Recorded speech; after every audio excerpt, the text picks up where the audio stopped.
मित्रों, जय माता दी। आप देख रहे हैं धर्म शिक्षा।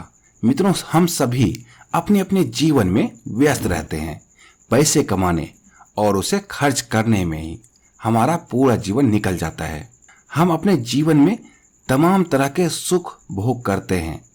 क्या आपने कभी सोचा है यह सब किन कारणों से संभव हो पाता है? यह सभी चीजें हो सकती है क्योंकि हमारे पूर्वजों का आशीर्वाद हम पर बना हुआ है।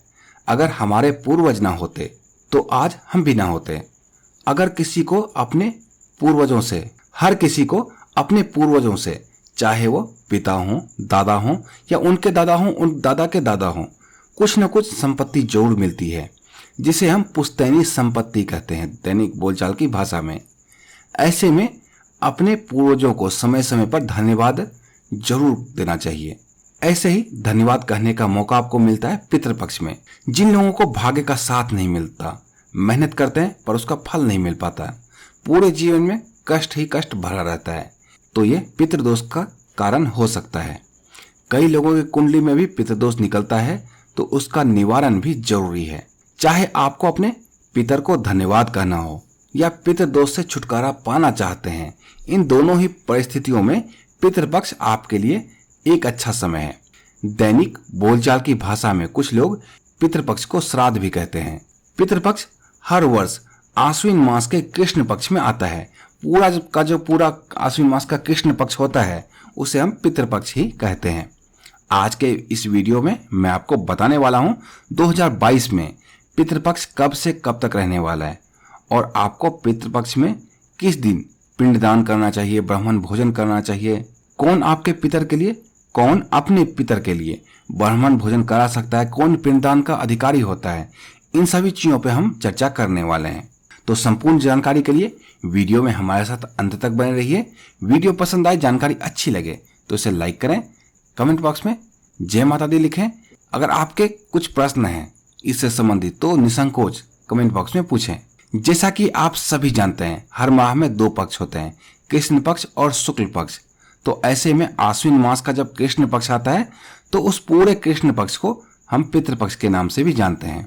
गरुड़ पुराण के अनुसार जब किन्हीं व्यक्ति की मृत्यु होती है और मृत व्यक्ति का श्राद्ध कर्म पूर्ण हो जाता है, तब वह हर साल एक बार पितृपक्ष के समय ही अपने परिवारजनों को देखने आते हैं। तो ऐसे में जब उनका पृथ्वी पर आना होता है तो वो भूखे ना चले जाएं। इसी कारण उनके निमित्त ब्राह्मण भोजन कराया जाता है और पिंडदान किया जाता है। अब सवाल यह उठता है कि ब्राह्मण भोजन कराने और पिंडदान का अधिकार किसको है, किनको पिंडदान करना चाहिए और किनको नहीं करना चाहिए।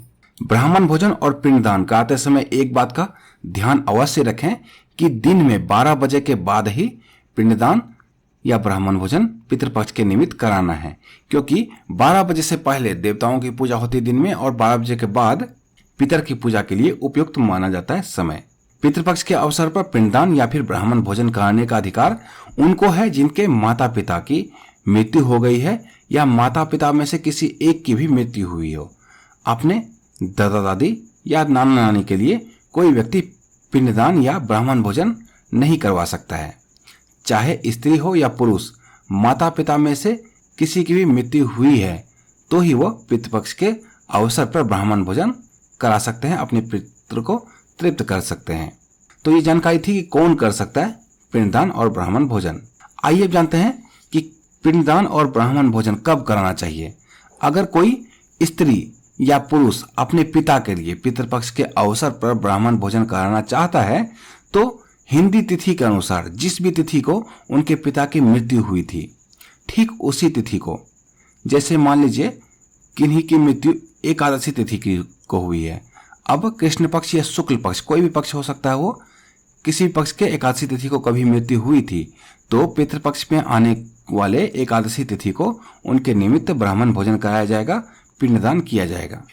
अगर किन्हीं व्यक्ति को ये ज्ञात नहीं है कि उनके पिता की मृत्यु किस तिथि को हुई थी, हो सकता है ऐसा, बहुत लोगों को नहीं ज्ञात होता कि हिंदी तिथि के अनुसार कौन सी तिथि थी, ऐसा ज्ञात ही नहीं रहता है, तो उनको क्या करना चाहिए, पितृपक्ष के अंतिम दिन यानी कि अमावस्या के दिन ब्राह्मण भोजन और पिंडदान कराना चाहिए। अब सवाल यह उठता है, ये तो हो गई पुरुष के लिए, लेकिन अगर कोई स्त्री या पुरुष अपनी माता के लिए पितृपक्ष के अवसर पर भोजन कराना चाहता हो और पिंडदान करना चाहता हो तो उनके लिए एक ही दिन है, वो है मातृ नवमी का दिन। आश्विन मास के कृष्ण पक्ष की जो नवमी तिथि होती है वो मातृ नवमी कहलाती है। उसी दिन आपको पिंडदान करना चाहिए अपनी माता के निमित्त और ब्राह्मण भोजन कराना चाहिए। आइए अब जान लेते हैं 2022 में पितृपक्ष कब से कब तक रहने वाला है और मातृ नवमी किस दिन पड़ेगा। तो 2022 में पितृपक्ष आरंभ होगा आश्विन मास के कृष्ण पक्ष से आरंभ होगा, यानी कि इसकी प्रतिपदा तिथि से। आश्विन मास के कृष्ण पक्ष की प्रतिपदा तिथि रहने वाली है रविवार 11 सितंबर 2022 को और इसी दिन से पितृपक्ष आरंभ होगा।